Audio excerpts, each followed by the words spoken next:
ಗುತ್ತಿಗೆದಾರ ಸಚಿನ್ ಆತ್ಮಹತ್ಯೆ ಕೇಸ್ನ ತನಿಖೆ ಚುರುಕು. ಸಾವಿನ ಮನೆಯಲ್ಲಿ ಸಾಂತ್ವನದ ರಾಜಕೀಯ. ನಾನು ರಾಜೀನಾಮೆ ಕೊಡಲ್ಲ ಅಂತ ಗುಡುಗಿದ ಸಚಿವ ಪ್ರಿಯಾಂಕ್ ಖರ್ಗೆ. ಆರೋಪಿ ಐಶ್ವರ್ಯ ವಂಚನೆಗೆ ಸಿಕ್ತು. ಆಡಿಯೋ ಸಾಕ್ಷಿ. ನಟ ಧರ್ಮನಿಗೆ ಶುರುವಾಯಿತು ಢವಢವ. ಜಾಮೀನು ಪಡೆದು ಖುಷಿಯಲ್ಲಿರೋ ದರ್ಶನ್ಗೆ ಸಂಕಷ್ಟ. ಎಂಎಲ್ಸಿ ಸಿಟಿ ರವಿಗೆ ನಾಳೆ ಖಾಕಿ ಕೊಡುತ್ತಾ ಶಾಕ್. ಹೊಸ ವರ್ಷಕ್ಕೆ ಸಿದ್ದು ಸಂಪುಟಕ್ಕೆ ಮೈನರ್ ಆಪರೇಷನ್. ನ್ಯೂ ಇಯರ್ಗೆ ಡಿಕೆಶಿ ವಾರ್ನಿಂಗ್. ಹುಬ್ಬಳ್ಳಿ ಸಿಲಿಂಡರ್ ಸ್ಫೋಟಕ್ಕೆ ಮತ್ತಿಬ್ಬರು ಸಾವು. 150ಕ್ಕೂ ಹೆಚ್ಚು ಜನರನ್ನ ಬಲಿ ಪಡೆದ ವಿಮಾನ. ಎಲ್ಲವನ್ನು ನೋಡ್ತಾ ಹೋಗೋಣ ಕರ್ನಾಟಕ ಟಾಪ್ 20ಯಲ್ಲಿ. ಬೀದರ್ನ ಗುತ್ತಿಗೆದಾರ ಸಚಿನ್ ಆತ್ಮಹತ್ಯೆ ಪ್ರಕರಣದ ತನಿಖೆಯನ್ನು ರೈಲ್ವೆ ಪೊಲೀಸರು ಚುರುಕುಗೊಳಿಸಿದ್ದಾರೆ. ಪ್ರಕರಣದ ಪ್ರಮುಖ ಆರೋಪಿ ಸಚಿವ ಪ್ರಿಯಾಂಕ್ ಖರ್ಗೆ ಆಪ್ತ ರಾಜು ಕಪನೂರು ಅಂಡ್ ಗ್ಯಾಂಗ್ 5ನೇ ದಿನವೂ ನಾಪತ್ತೆಯಾಗಿದ್ದಾರೆ. ಸಚಿನ್ ಪಾಂಚಾಳ ಹುಟ್ಟೂರು ಕಟ್ಟಿ ತೂಂಗಾವ್ ನಿವಾಸಕ್ಕೆ ಭೇಟಿ ಕೊಟ್ಟಿರೋ ಕಲಬುರಗಿ ರಾಯಚೂರು ಸರ್ಕಲ್ ಇನ್ಸ್ಪೆಕ್ಟರ್ ಬಸವರಾಜ್ ತೇಲಿ 1.5 ಗಂಟೆಗಳ ಕಾಲ ಕುಟುಂಬಸ್ಥರ ವಿಚಾರಣೆ ಮಾಡಿ ಮಾಹಿತಿ ಸಂಗ್ರಹಿಸಿದ್ದಾರೆ. ಈ ವೇಳೆ ರಾಜು ಕಪನೂರ್ ಅಂಡ್ ಗ್ಯಾಂಗ್ ಬಂಧಿಸುವಂತೆ ಕುಟುಂಬಸ್ಥರು ಆಗ್ರಹಿಸಿದ್ದಾರೆ. ಇನ್ನು ಈ ಪ್ರಕರಣ ರಾಜಕೀಯ ಸ್ವರೂಪ ಪಡೆದುಕೊಂಡಿದ್ದು ಆರೋಪಿಗಳಿಗೆ ಸರ್ಕಾರದ ಶ್ರೀರಕ್ಷೆ ಇದೆಯಾ ಎಂಬ ಪ್ರಶ್ನೆಯೂ ಹುಟ್ಟುಹಾಕಿದೆ.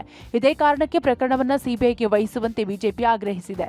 ಅಲ್ಲದೆ ಮೊದಲು ಆರೋಪಿಗಳನ್ನು ಬಂಧಿಸಿ ವಿಚಾರಣೆ ನಡೆಸುವ ಬದಲು ಕುಟುಂಬಸ್ಥರನ್ನ ವಿಚಾರಣೆ ನಡೆಸಿದ್ದಕ್ಕೆ ಬಿಜೆಪಿ ನಾಯಕರು ಆಕ್ರೋಶ ವ್ಯಕ್ತಪಡಿಸಿದ್ದಾರೆ. ಯುವ ಗುತ್ತಿಗೆದಾರ ಸಚಿನ್ ಆತ್ಮಹತ್ಯೆ ಪ್ರಕರಣ ಸಚಿವ ಪ್ರಿಯಾಂಕ್ ಖರ್ಗೆಗೆ ಕಗ್ಗಂಟಾಗಿದೆ. ಪ್ರಿಯಾಂಕ್ ರಾಜೀನಾಮೆ ನೀಡಬೇಕು ಎಂದು ಬಿಜೆಪಿ ನಾಯಕರು ಆಗ್ರಹಿಸಿದ್ದಾರೆ. ಅಲ್ಲದೆ ಇಂದು ಬಿವೈ ವಿಜೇಂದ್ರ, ಛಲವಾದಿ ನಾರಾಯಣಸ್ವಾಮಿ, ಎನ್ ರವಿಕುಮಾರ್ ನೇತೃತ್ವದ ಬಿಜೆಪಿ ನಿಯೋಗ ಭಾಲ್ಕಿ ತಾಲೂಕಿನ ಕಟ್ಟಿ ತೂಂಗಾವ್ ಗ್ರಾಮದಲ್ಲಿರೋ ಸಚಿನ್ ನಿವಾಸಕ್ಕೆ ಭೇಟಿ ನೀಡಿ ಕುಟುಂಬಸ್ಥರಿಗೆ ಸಾಂತ್ವನ ಹೇಳಿದೆ. ಅಲ್ಲದೆ ಪ್ರಕರಣದ ಕುರಿತು ಮಾಹಿತಿಯನ್ನ ಕಲೆ ಹಾಕಿದೆ. ಇನ್ನು ಕಾಂಗ್ರೆಸ್ ನಾಯಕರು ಕೂಡ ಸಚಿನ್ ಮನೆಗೆ ಭೇಟಿ ನೀಡಿ ಸಾಂತ್ವನ ಹೇಳಿದ್ದಾರೆ. ಸಚಿವ ಈಶ್ವರ್ ಖಂಡ್ರೆ ಕೂಡ ಸಚಿನ್ ನಿವಾಸಕ್ಕೆ ತೆರಳಿ ಸಾಂತ್ವನ ಹೇಳಿದ್ರು. ಮನೆಯ ಮಗನಿಗೆ ನ್ಯಾಯ ಕೊಡಿಸುವಂತೆ ಈಶ್ವರ್ ಖಂಡ್ರೆ ಮುಂದೆ ಕಣ್ಣೀರಿಟ್ರು. ಪ್ರಿಯಾಂಕಾ ಖರ್ಗೆ ಅವರಿಗೆ ನಿಮ್ಮ ಮೇಲೆ ಆಪಾದನೆ ಬಂದಿದೆ, ನಿಷ್ಪಕ್ಷಪಾತವಾದಂಥ ತನಿಖೆ ಆಗಲಿ ಅಂತೇಳಿ ರಾಜೀನಾಮೆ ಕೊಟ್ಟು ಒಬ್ಬ ಮಾದರಿ ರಾಜಕಾರಣಿ ಆಗಬೇಕು ಅಂತ ಒತ್ತಾಯ ಮಾಡ್ತೇನೆ. ಮತ್ತು ಈ ಸರ್ಕಾರ ಬಂದ ಮೇಲೆ ಸರ್ಕಾರಿ ಅಧಿಕಾರಿಗಳು, ಗುತ್ತಿಗೆದಾರರು ದುರಾಡಳಿತಕ್ಕೆ ಬೇಸತ್ತು ಪತ್ರಗಳನ್ನು ಬರೆದಿಟ್ಟು ಆತ್ಮಹತ್ಯೆ ಮಾಡ್ಕೊಳ್ಳೋದು ಸರ್ವೇ ಸಾಮಾನ್ಯವಾಗಿದೆ. ನೈತಿಕ ಹೊಣೆ ಹೊತ್ತು ಸಿದ್ದರಾಮಯ್ಯನವರು ಕೂಡ ರಾಜೀನಾಮೆ ಕೊಟ್ಟರೆ ಸೂಕ್ತ ಅಂತ ಹೇಳಲಿಕ್ಕೆ ಬಯಸ್ತೀನಿ. ಸಚಿನ್ ಆತ್ಮಹತ್ಯೆ ಪ್ರಕರಣಕ್ಕೆ ಸಂಬಂಧಿಸಿದಂತೆ ಸಚಿವ ಪ್ರಿಯಾಂಕ್ ಖರ್ಗೆ ಪ್ರತಿಕ್ರಿಯೆ ನೀಡಿದ್ದು, ನಾನು ರಾಜೀನಾಮೆ ಕೊಡಲ್ಲ ಎಂದಿದ್ದಾರೆ. ಬಿಜೆಪಿ ನಾಯಕರು ರಾಜೀನಾಮೆಗೆ ಆಗ್ರಹಿಸಿದ ಬೆನ್ನಲ್ಲೇ ಸ್ಪಷ್ಟನೆ ಕೊಟ್ಟಿರೋ ಪ್ರಿಯಾಂಕ್, ಬಿಜೆಪಿ ನಾಯಕರ ತಾಳಕ್ಕೆ ನಾನ್ಯಾಕೆ ಕುಣಿಯಲಿ, ನಾನ್ಯಾಕೆ ರಾಜೀನಾಮೆ ಕೊಡಲಿ ಎಂದು ಪ್ರಶ್ನಿಸಿದ್ದಾರೆ. 8 ಜನ ಆರೋಪಿಗಳಲ್ಲಿ ಪ್ರಿಯಾಂಕ್ ಖರ್ಗೆ ಹೆಸರು ಡೆತ್ ನೋಟ್ನಲ್ಲಿ ಇಲ್ಲ. ಬಿಜೆಪಿಯವರು ಹೇಳಿದಂತೆ ರಾಜೀನಾಮೆ ಕೊಡೋಕೆ ಆಗುತ್ತಾ? ಏನೇ ಆದ್ರೂ ತನಿಖೆ ಆಗಲಿ. ಹೆಣ ಬಿದ್ದಾಗ ಬಿಜೆಪಿಯವರು ರಾಜಕೀಯ ಮಾಡ್ತಾರೆ. ಅದು ಬಿಟ್ಟು ನ್ಯಾಯ ಕೊಡಿಸೋದು ಇಲ್ಲ. ಸತ್ಯವನ್ನ ಸುಳ್ಳು ಮಾಡೋದು, ಸುಳ್ಳನ್ನ ಸತ್ಯ ಮಾಡೋದು ಬಿಜೆಪಿಯವರ ಗುಣ. ವಿಜೇಂದ್ರ ರಾಜ್ಯಾಧ್ಯಕ್ಷರಾಗಿ ಸಾಮಾನ್ಯ ಕಾರ್ಯಕರ್ತನಂತೆ ಮಾತನಾಡೋದು ಬೇಡ. ಬಿಜೆಪಿ ನಾಯಕರು ಬೀದರ್ನಿಂದ ಚಾಮರಾಜದವರೆಗೂ ಚೀರಾಡಿ ಬಟ್ಟೆ ಹರಿದುಕೊಂಡ್ರು. ಐ ಡೋಂಟ್ ಕೇರ್ ಅಂತ ಪ್ರಿಯಾಂಕ್ ಹೇಳಿದ್ದಾರೆ. ಪಾರದರ್ಶಕವಾಗಿ ನಾನು ರಾಜಕೀಯ ಮಾಡ್ತಿದ್ದೇನೆ. ಯಾವುದೇ ಭ್ರಷ್ಟಾಚಾರ ನನ್ನ ಅವಧಿಯಲ್ಲಿ ಮಾಡಿಲ್ಲ. ನೀವು ಏನೇ ಮಾಡಿದ್ರು ನಾನು ಹೆದರಲ್ಲ. ನಾನು ಯಾವುದೇ ಕಾರಣಕ್ಕೂ ರಾಜೀನಾಮೆ ಕೊಡಲ್ಲ ಅಂತ ಬಿಜೆಪಿ ನಾಯಕರಿಗೆ ಪ್ರಿಯಾಂಕ್ ತಿರುಗೇಟು ಕೊಟ್ಟಿದ್ದಾರೆ. ಅವ್ರು ಹೇಳಿರೋ ತಾಳಕ್ಕೆಲ್ಲ ಕುಣಿಯಕ್ಕೆ ನಾನೇ ಸಚಿನ್ ಏನು ಅಲೆಜ್ಡ್ ಡೆತ್ ನೋಟ್ 8 ಜನ ಆರೋಪಿನಲ್ಲಿ ನಾನು ಇದೀನ ಅದರಲ್ಲಿ. ನಾನು ಹೇಳ್ತಾ ಇದ್ದೀನಲ್ಲ, ಪುರಾವೆ ಕೊಡಿ ಸ್ವಾಮಿ. ಹೆಣ ಬಿದ್ದಾಗೆಲ್ಲ ಬಿಜೆಪಿ ಅವರಿಗೆ ರಾಜಕೀಯನೇ ಬರುತ್ತೆ ಹೊರತು ನೀವು ಒಬ್ಬ ರಾಜ್ಯಾಧ್ಯಕ್ಷರಿದ್ದೀರಾ. ನೀವು ಕೂಡ ಸಾಮಾನ್ಯ ಕಾರ್ಯಕರ್ತರ ತರ ಮಾತಾಡಿದ್ರೆ ನೀವು ಎಷ್ಟೇ ಸತ್ಯಶೋಧನಾ ಸಮಿತಿ ಮಾಡಿ ನೀವು ಬೀದರಿಂದ ಚಾಮರಾಜನಗರ ತನಕ ನೀವು ಯಾವ್ದಾದ್ರು ಹೋರಾಟ ಮಾಡ್ಕೊಳ್ಳಿ, ಏನೇ ಚೀರಾಡ್ರಿ, ಬಟ್ಟೆ ಹರ್ಕೊಳ್ಳಿ, ಐ ಡೋಂಟ್ ಕೇರ್. ನಾವು ಯಾವತ್ತೂ ಕೂಡ ರಾಜಕೀಯ ಪಾರದರ್ಶಕವಾಗಿ ಮಾಡಿದ್ದೇವೆ. 1 ರೂಪಾಯಿ ಭ್ರಷ್ಟಾಚಾರ ನನ್ನ ಅವಧಿನಲ್ಲಿ ಮಾಡಿಲ್ಲ. ಡಿಕೆ ಸುರೇಶ್ ಹೆಸರಲ್ಲಿ ಬಣ್ಣ ಬಣ್ಣದ ಮಾತುಗಳನ್ನಾಡಿ ಬಂಗಾರದ ಪಂಜರ ಕಟ್ಟಿದ್ದ ಐಶ್ವರ್ಯ ಪರಪ್ಪನ ಅಗ್ರಹಾರ ಜೈಲಿನ ಕಬ್ಬಿಣದ ಕಂಬಿಗಳನ್ನ ಎಣಿಸುವಂತಾಗಿದೆ. ಐಶ್ವರ್ಯಾಳ ವಂಚನೆ ಕಹಾನಿ ಬಗೆದಷ್ಟು ಬಯಲಾಗ್ತಿದ್ದು, ರಾಜಕಾರಣಿಗಳು, ಬಿಸಿನೆಸ್ ಮೆನ್ಗಳು, ಬಿಲ್ಡರ್ಗಳು, ಅಧಿಕಾರಿಗಳೇ ಈಕೆಯ ಟಾರ್ಗೆಟ್ ಆಗಿದ್ರು. ಮೊದಲಿಗೆ ಬಣ್ಣದ ಮಾತುಗಳನ್ನಾಡಿ ಪರಿಚಯ ಮಾಡಿಕೊಳ್ತಿದ್ದ ಈಕೆ ತನ್ನ ಮನೆಗೆ ಬರುತ್ತಿದ್ದ ಗೆಸ್ಟ್ಗಳಿಗೆ ದುಬಾರಿ ಗಿಫ್ಟ್ ಕೊಡ್ತಿದ್ಲು. ಕೋಟಿ ಹಣಕ್ಕೆ ಕೋಟಿ ಸೇರಿಸಿ ಕೊಡೋದಾಗಿ ವಂಚನೆ ಮಾಡ್ತಿದ್ಲು. ಆದ್ರೆ ಆದಾಯ ತೆರಿಗೆ ಕಟ್ಟದೆ, ಹಣಕ್ಕೆ ಲೆಕ್ಕ ತೋರಿಸದೆ ಇರೋದ್ರಿಂದ ಕಂಪ್ಲೇಂಟ್ ನೀಡಲು ಯಾರೂ ಮುಂದೆ ಬರ್ತಿರ್ಲಿಲ್ಲ ಎಂಬ ಸತ್ಯ ಬಹಿರಂಗವಾಗಿದೆ. ಜ್ಯುವೆಲರಿ ಮಾಲೀಕಿ ವನಿತಾ 3 ತಿಂಗಳು ಟೈಮ್ ಕೊಟ್ಟರು ಐಶ್ವರ್ಯ ಚಿನ್ನ ಹಿಂತಿರುಗಿಸಲಿಲ್ಲ. ಚಿನ್ನ ಖರೀದಿಸಿದ ಪಕ್ಕಾ ಬಿಲ್ಲುಗಳೊಂದಿಗೆ ವನಿತಾ ದೂರು ನೀಡಿರೋ ಕಾರಣ ಈಗ ಅರೆಸ್ಟ್ ಆಗಿದ್ದಾಳೆ. ಇನ್ನು ಪ್ರಕರಣದ ತನಿಖೆ ಚುರುಕುಗೊಳಿಸಿರೋ ಪೊಲೀಸರು 10ಕ್ಕೂ ಹೆಚ್ಚು ಆಡಿಯೋ ಕ್ಲಿಪ್ಪಿಂಗ್ಸ್ಗಳನ್ನು ವಶಕ್ಕೆ ಪಡೆದಿದ್ದಾರೆ. ಐಶ್ವರ್ಯ ಗೌಡ ಹಾಗೂ ವನಿತಾ ಐತಾಳ್ ಹಾಗೂ ಧರ್ಮೇಂದ್ರ ನಡುವಿನ ಆಡಿಯೋ ಕ್ಲಿಪ್ಪಿಂಗ್ಸ್ ಇದಾಗಿದ್ದು, ವಾಯ್ಸ್ ಸ್ಯಾಂಪಲ್ಸ್ಗಳನ್ನು ಎಫ್ಎಸ್ಎಲ್ಗೆ ಕಳುಹಿಸಲಾಗಿದೆ. ಮಾಜಿ ಸಂಸದ ಡಿಕೆ ಸುರೇಶ್ ಸಹೋದರಿ ಎಂದು ಹೇಳಿಕೊಂಡು ಕೆಜಿಗಟ್ಟಲೆ ಚಿನ್ನಾಭರಣ ಖರೀದಿಸಿ ವಂಚನೆ ಮಾಡಿರುವ ಪ್ರಕರಣ ಸಂಬಂಧ ಐಶ್ವರ್ಯ ಗೌಡ ಹಾಗೂ ಪತಿ ಹರೀಶ್ ರನ್ನ ಬಂಧಿಸಲಾಗಿದೆ. ಡಿಕೆ ಸುರೇಶ್ ರಂತೆ ಹಲವರ ಜೊತೆ ಫೋನ್ನಲ್ಲಿ ಮಾತನಾಡಿರುವ ನಟ ಧರ್ಮ ಪ್ರಕರಣದ ಎ3 ಆರೋಪಿಯಾಗಿದ್ದಾರೆ. ವಾರಾಹಿ ಜ್ಯುವೆಲರಿ ಮಾಲೀಕರಾದ ವನಿತಾ ಅವರು ನೀಡಿರುವ ದೂರಿನ ಹಿನ್ನೆಲೆ ಧರ್ಮಗೆ ವಿಚಾರಣೆಗೆ ಹಾಜರಾಗುವಂತೆ ನೋಟಿಸ್ ನೀಡಲಾಗಿದೆ. ಐಶ್ವರ್ಯ ಹಾಗೂ ಹರೀಶ್ ಬಂಧನವಾಗ್ತಿದ್ದಂತೆ ನಾಪತ್ತೆಯಾಗಿರೋ ಧರ್ಮ ಫೋನ್ ಸ್ವಿಚ್ ಆಫ್ ಮಾಡಿಕೊಂಡಿದ್ದಾರೆ. ಧರ್ಮ ಬಂಧನಕ್ಕೆ ಚಂದ್ರಲೇಔಟ್ ಪೊಲೀಸರು ಶೋಧ ಕಾರ್ಯ ನಡೆಸ್ತಾ ಇದ್ದು ಯಾವುದೇ ಕ್ಷಣದಲ್ಲಾದ್ರೂ ಅರೆಸ್ಟ್ ಆಗೋ ಸಾಧ್ಯತೆ ಇದೆ. ಇನ್ನು ಬಂಧನದ ಭೀತಿಯಿಂದ ಧರ್ಮ ನಿರೀಕ್ಷಣಾ ಜಾಮೀನಿಗೆ ಅರ್ಜಿ ಸಲ್ಲಿಸಿದ್ದಾರೆ. ಇನ್ನೊಂದೆಡೆ ಡಿಕೆ ಸುರೇಶ್ ಹೆಸರಲ್ಲಿ ಮಾತನಾಡಿದ್ದಾರೆ ಎನ್ನಲಾದ ಆಡಿಯೋ ವೈರಲ್ ಆಗಿದೆ. ಸರ್ ನಮಸ್ಕಾರ ಸರ್, ಶ್ರೇಯಸ್ ಅಂತ. ಏನಪ್ಪ ಶ್ರೇಯಸ್? ಸರ್ ನಮಸ್ಕಾರ sir, happy new year sir. Sir ಇಲ್ಲ ಸರ್, ಸತತವಾಗಿ 1.5 ತಿಂಗಳು 2 ತಿಂಗಳಿಂದ ನಿಮ್ಮನ್ನ ನೋಡೋದಕ್ಕೆ ಪ್ರಯತ್ನ ಪಡ್ತಾನೆ ಇದ್ದೀನಿ. RR ನಗರದ ರೋಡ್ ಬಗ್ಗೆ ಮಾತಾಡೋಣ ಅಂತ ಪ್ರಯತ್ನ ಪಡ್ತಿದ್ದೆ ಅಷ್ಟೇ ಸರ್. ಮಾತಾಡ್ತೀನಿ, ಇನ್ನೋರೆಲ್ಲ ಇರುತ್ತವಲ್ಲ. ಹಾಂ ಸರ್, ಡೈರೆಕ್ಟ್ ಆಗಿ ಸರ್ ನಾನು ಮಾತಾಡ್ತೀನಿ. ಹಾಂ ಸರ್, ಸರಿ ಸರ್, ಸರಿ ಸರ್, ಸರಿ.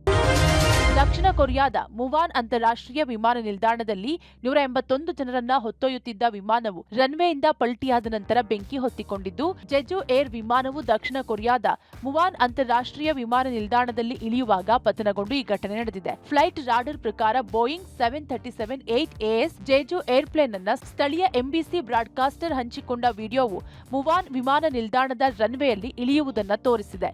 ಇಡೀ ವಿಮಾನವು ಬೆಂಕಿಯ ಜ್ವಾಲೆಯಿಂದ ಹೊತ್ತು ಉರಿದು ಎಂಜಿನ್ ಹೊಗೆ ಬರುತ್ತಿದೆ. ವಿಮಾನವು ಇಳಿಯಲು ಪ್ರಯತ್ನಿಸುತ್ತಿರುವಾಗ ಪಕ್ಷಿಗಳೊಂದಿಗಿನ ಸಂಪರ್ಕದಿಂದ ಲ್ಯಾಂಡಿಂಗ್ ಗೇರ್ ಅಸಮರ್ಪಕವಾಗಿ ಕಾರ್ಯನಿರ್ವಹಿಸುವುದರಿಂದ ಅಪಘಾತ ಸಂಭವಿಸಿದೆ. ರೇಣುಕಾಸ್ವಾಮಿ ಕೊಲೆ ಕೇಸ್ನಲ್ಲಿ ರೆಗ್ಯುಲರ್ ಬೇಲ್ ಪಡೆದು ನಿಟ್ಟುಸಿರು ಬಿಟ್ಟಿರೋ ನಟ ದರ್ಶನ್ಗೆ ಸಂಕಷ್ಟ ಎದುರಾಗಿದೆ. ಬೆನ್ನು ನೋವಿನ ನೆಪವನ್ನ ಹೇಳಿ ಮಧ್ಯಂತರ ಜಾಮೀನು ಪಡೆದಿದ್ದ ದರ್ಶನ್ 6 ವಾರಗಳು ಕಳೆದ್ರೂ ಸರ್ಜರಿಯನ್ನ ಮಾಡಿಸಿಕೊಂಡಿಲ್ಲ. ನಂತರ ರೆಗ್ಯುಲರ್ ಬೇಲ್ ಅನ್ನ ಪಡೆದು ಮನೆಗೆ ತೆರಳಿದ್ದಾರೆ. ಈ ಹಿನ್ನೆಲೆಯಲ್ಲಿ ಜಾಮೀನು ಆದೇಶವನ್ನು ಪ್ರಶ್ನಿಸಿ ಸುಪ್ರೀಂ ಕೋರ್ಟ್ಗೆ ಮೇಲ್ಮನವಿ ಸಲ್ಲಿಸಲು ತನಿಖಾ ತಂಡ ಮುಂದಾಗಿದೆ. ಸುಪ್ರೀಂ ಕೋರ್ಟ್ಗೆ ಮೇಲ್ಮನವಿ ಸಲ್ಲಿಸಲು ಗೃಹ ಇಲಾಖೆಯಿಂದ ಗ್ರೀನ್ ಸಿಗ್ನಲ್ ಸಿಕ್ಕಿದ್ದು ಸೋಮವಾರ ಅಧಿಕೃತ ಪತ್ರ ಪೊಲೀಸರ ಕೈ ಸೇರುತ್ತೆ. ಇನ್ನು ಚಾರ್ಜ್ ಶೀಟ್ ಪ್ರತಿಯನ್ನ ಇಂಗ್ಲಿಷ್ಗೆ ತರ್ಜಿಮೆ ಮಾಡುವ ಕೆಲಸ ಅಂತಿಮ ಘಟ್ಟಕ್ಕೆ ತಲುಪಿದೆ. ಈ ಕಾರ್ಯ ಪೂರ್ಣಗೊಂಡ ಬಳಿಕ ಸುಪ್ರೀಂ ಕೋರ್ಟ್ಗೆ ಮೇಲ್ಮನವಿ ಸಲ್ಲಿಸಲು ಅಧಿಕಾರಿಗಳು ಸಿದ್ಧತೆ ನಡೆಸಿದ್ದಾರೆ. ಪಬ್ಲಿಕ್ ಟಿವಿಗೆ ಸಿಕ್ಕಿರೋ ಮಾಹಿತಿಗಳ ಪ್ರಕಾರ ಮುಂದಿನ ಬುಧವಾರದ ನಂತರ ಮೇಲ್ಮನವಿ ಸಲ್ಲಿಕೆಯಾಗುವ ಸಾಧ್ಯತೆಗಳು ಹೆಚ್ಚಿದೆ. ಸಚಿವೆ ಲಕ್ಷ್ಮೀ ಹೆಬ್ಬಾಳ್ಕರ್ ವಿರುದ್ಧ ಆಕ್ಷೇಪಾರ್ಹ ಪದ ಬಳಕೆ ಆರೋಪ ಎದುರಿಸ್ತಾ ಇರುವ ಎಂಎಲ್ಸಿ ಸಿಟಿ ರವಿಗೆ ಮತ್ತೆ ಸಂಕಷ್ಟ ಎದುರಾಗಿದೆ. ಸಿಟಿ ರವಿಗೆ ಜಾಮೀನು ಸಿಕ್ಕ ಬೆನ್ನಲ್ಲೇ ಸರ್ಕಾರ ಸಿಐಡಿ ತನಿಖೆಗೆ ಮುಂದಾಗಿದೆ. ಇಡೀ ಘಟನೆ ಸದನದ ಒಳಗೆ ನಡೆದಿರುವುದರಿಂದ ತನಿಖೆ ನಡೆಸಲಿಕ್ಕೆ ಅನುಮತಿ ಕೇಳುವುದು ಅನಿವಾರ್ಯವಾಗಿತ್ತು. ಈಗಾಗಲೇ ಕಾನೂನು ತಜ್ಞರೊಂದಿಗೆ ಚರ್ಚಿಸಿರುವ ಸಿಐಡಿ ಪೊಲೀಸರು ರಾಜ್ಯ ಸರ್ಕಾರದಿಂದ ಅನುಮತಿ ಪಡೆದುಕೊಂಡಿದ್ದಾರೆ. ಈ ಹಿನ್ನೆಲೆಯಲ್ಲಿ ಸೋಮವಾರದಿಂದ ಸಿಟಿ ರವಿ ಅವರನ್ನು ಅಧಿಕೃತವಾಗಿ ವಿಚಾರಣೆ ಆರಂಭಿಸಲಿಕ್ಕೆ ಸಿಐಡಿ ಮುಂದಾಗ್ತಿದೆ. ಸೋಮವಾರ ನೋಟಿಸ್ ಕೊಟ್ಟು ವಿಚಾರಣೆಗೆ ಬುಲಾವ್ ಕೊಡಲಿದ್ದಾರೆ ಅಂತ ಹೇಳಲಾಗ್ತಿದೆ. ಇನ್ನು ಪ್ರಕರಣದ ಆಡಿಯೋ ಸಾಕ್ಷಿ ಇಲ್ಲ ಅಂತ ಹೇಳಿ ಸಭಾಪತಿ ಬಸವರಾಜ ಹೊರಟ್ಟಿ ಹೇಳಿದ್ದಾರೆ. ಹೀಗಾಗಿ ಸಿಐಡಿ ಸಾಕ್ಷಿಯನ್ನ ಹೇಗೆ ಕಲೆ ಹಾಕುತ್ತೆ ಅನ್ನೋದು ಕುತೂಹಲ ಕಾರಣವಾಗಿದೆ. ಹೊಸ ವರ್ಷವನ್ನ ಬರಮಾಡಿಕೊಳ್ಳಲು ಸಿಲಿಕಾನ್ ಸಿಟಿ ಸಜ್ಜಾಗಿದೆ. ನ್ಯೂ ಇಯರ್ ಸಂಭ್ರಮಾಚರಣೆಯ ಹಾಟ್ಸ್ಪಾಟ್ಗಳಾದ brigade road, MG road, church street, ಕೋರಮಂಗಲದಲ್ಲಿ ಸಿದ್ಧತೆ ಜೋರಾಗಿದೆ. ಸಿಸಿಟಿವಿಯನ್ನ ಹ್ಯಾಂಡಲ್ ಮಾಡಲು ತಾತ್ಕಾಲಿಕ control room, extra lights, watch towers ಗಳನ್ನ ಸ್ಥಾಪಿಸಲಾಗಿದೆ. ಯುವತಿಯರ ಸುರಕ್ಷತೆಯ ದೃಷ್ಟಿಯಿಂದ ರಾಣಿ ಚೆನ್ನಮ್ಮ ಪಡೆ ಕೂಡ ಕಾರ್ಯನಿರ್ವಹಿಸಲಿದೆ. ಜೊತೆಗೆ ಭದ್ರತೆಗಾಗಿ MG road, Brigade road, church Street ಸುತ್ತಮುತ್ತ 2,000ಕ್ಕೂ ಅಧಿಕ ಪೊಲೀಸರ ನಿಯೋಜನೆ ಮಾಡಲಾಗಿದೆ. ಕೋರಮಂಗಲದಲ್ಲಿಯೂ ಕೂಡ 1,000ಕ್ಕೂ ಅಧಿಕ ಪೊಲೀಸರನ್ನ ನಿಯೋಜನೆ ಮಾಡಿದ್ದು ಗೃಹ ಇಲಾಖೆ ನೀಲಿ ನಕ್ಷೆಯನ್ನು ಹಾಕೊಂಡಿದೆ. ಇನ್ನು ಕಂಠಪೂರ್ತಿ ಕುಡಿದು ಆರೋಗ್ಯದಲ್ಲಿ ವ್ಯತ್ಯಾಸ ಆದ್ರೆ ಅಂತವರನ್ನ ಆಸ್ಪತ್ರೆಗೆ ದಾಖಲಿಸಲಿಕ್ಕೆ ಬೆಡ್ ಬುಕಿಂಗ್ ವ್ಯವಸ್ಥೆಯನ್ನು ಕೂಡ ಮಾಡಲಾಗಿದೆ. 3 ಆಂಬ್ಯುಲೆನ್ಸ್ ನ ಜೊತೆಗೆ 2 ಪ್ರೈಮರಿ ಹೆಲ್ತ್ ಸೆಂಟರ್ ನ ವ್ಯವಸ್ಥೆ ಕೂಡ ಮಾಡಿಕೊಂಡಿದ್ದಾರೆ. ಮಹಿಳೆಯರ ಒಂದು ಸುರಕ್ಷತಾ ದೃಷ್ಟಿಯಿಂದ ಮಹಿಳೆಯರಿಗಾಗಿ ಪ್ರತ್ಯೇಕವಾಗಿ ನಾವು ಅವರಿಗೆ ಎಂಟ್ರಿಯನ್ನ ನಾವು ಬ್ರಿಗೇಡ್ ಕೊಡ್ತಾ ಇದ್ದೇವೆ. ಅದರ ಜೊತೆಗೆ 12 ವುಮೆನ್ ಸೇಫ್ಟಿ ಐಲ್ಯಾಂಡ್ ಗಳನ್ನ ನಿಯೋಜಿಸಿದ್ದು ಅದರಲ್ಲಿ ಪ್ಯಾರಾಮೆಡಿಕಲ್ ಸ್ಟಾಫ್ಸ್ ಇರ್ತಾರೆ, ನಮ್ಮ ಸಿಬ್ಬಂದಿರು ಕೊಡ್ತಾ ಇರ್ತಾರೆ. ಅದರ ಜೊತೆಗೆ ಹೆಲ್ತ್ ಕೇರ್ಸ್ಗಳು ಮತ್ತೆ ಪೊಲೀಸ್ ಕೇಸ್ಗಳನ್ನ ನಾವು ನಿಯೋಜಿಸಿದ್ದೇವೆ, ವಾಚ್ ಟವರ್ಸ್ ನಿಯೋಜಿಸಿದ್ದೇವೆ. ಸಿಲಿಕಾನ್ ಸಿಟಿ ಬೆಂಗಳೂರಿನಲ್ಲಿ ಹೊಸ ವರ್ಷಾಚರಣೆಗೆ ಸಂಬಂಧಿಸಿದಂತೆ ಡಿಸಿಎಂ ಡಿಕೆ ಶಿವಕುಮಾರ್ ಅವರು ಪಬ್ ಅಂಡ್ ಬಾರ್, ರೆಸ್ಟೋರೆಂಟ್ಗಳಿಗೆ ವಾರ್ನಿಂಗ್ ಕೊಟ್ಟಿದ್ದಾರೆ.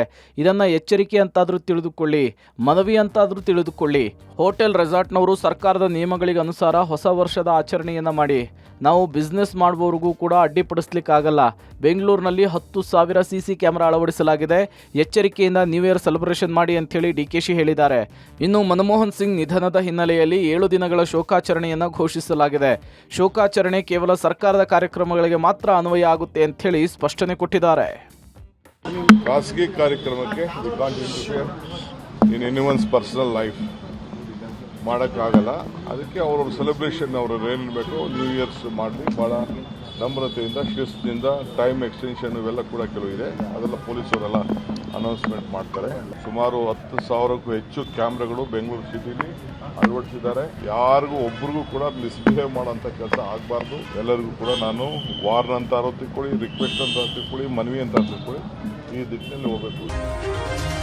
ಹುಬ್ಬಳ್ಳಿ ಅಚ್ಚವನ ಕಾಲೋನಿಯಲ್ಲಿ ನಡೆದಿದ್ದ ಅಯ್ಯಪ್ಪ ಮಾಲಾಧಾರಿಗಳ ಸಿಲಿಂಡರ್ ಸ್ಫೋಟ ಪ್ರಕರಣದಲ್ಲಿ ಇಂದು ಮತ್ತಿಬ್ಬರು ಸಾವನ್ನಪ್ಪಿದ್ದಾರೆ. ಇದರಿಂದಾಗಿ ಸಾವಿನ ಸಂಖ್ಯೆ 6ಕ್ಕೆ ಏರಿದೆ. ತಡರಾತ್ರಿ 30 ವರ್ಷದ ಶಂಕರ್ ಹಾಗೂ ಬೆಳಗ್ಗೆ 10 ಗಂಟೆ ಸುಮಾರಿಗೆ 22 ವರ್ಷದ ಮಂಜುನಾಥ್ ವಾಗ್ಮೋಡೆ ಚಿಕಿತ್ಸೆ ಫಲಕಾರಿಯಾಗದೆ ಸಾವನ್ನಪ್ಪಿದ್ದಾರೆ. ಮೃತ ಶಂಕರ್ ಕಿಮ್ಸ್ ಆಸ್ಪತ್ರೆಯಲ್ಲಿ ಹೊರ ಗುತ್ತಿಗೆದಾರದಲ್ಲಿ ಅನಿಲ ಘಟಕದ ಸಿಬ್ಬಂದಿಯಾಗಿದ್ದ. ಬಾಲ್ಯದಲ್ಲಿ ತಂದೆ ತಾಯಿ ಕಳೆದುಕೊಂಡು ಅನಾಥವಾಗಿದ್ದ ಶಂಕರ್ ತನ್ನ ದೊಡ್ಡಮ್ಮನ ಮನೆಯಲ್ಲಿ ವಾಸವಿದ್ದ. ಇನ್ನು 22 ವರ್ಷದ ಮಂಜುನಾಥ್ 2ನೇ ವರ್ಷದ ಡಿಪ್ಲೊಮಾ ವ್ಯಾಸಂಗ ಮಾಡ್ತಿದ್ದ. ಒಂದು ವಾರದಿಂದ ಚಿಕಿತ್ಸೆಗೆ ಈ ಇಬ್ಬರು ಉತ್ತಮವಾಗಿ ಸ್ಪಂದನೆ ನೀಡಿದ್ರು. ಸುಟ್ಟ ಗಾಯಗಳ ಪ್ರಮಾಣ ಜಾಸ್ತಿ ಇದ್ದ ಕಾರಣ ನೋವು ತಾಳಲಾರದೆ ಇಂದು ಕೊನೆಯುಸಿರೆಳೆದಿದ್ದಾರೆ. ಇನ್ನು ಸಾವಿನ ಸುದ್ದಿ ತಿಳಿಯುತ್ತಿದ್ದಂತೆ ಮಾಲಾಧಾರಿಗಳ ಕುಟುಂಬಸ್ಥರ ಆಕ್ರಂದನ ಮುಗಿಲು ಮುಟ್ಟಿತು. ಕಿಮ್ಸ್ ಸಿಬ್ಬಂದಿ ಸಹ ತಮ್ಮ ಸಹೋದ್ಯೋಗಿಯ ಅಂತಿಮ ದರ್ಶನ ಪಡೆದು ಕಣ್ಣೀರು ಹಾಕಿದ್ರು.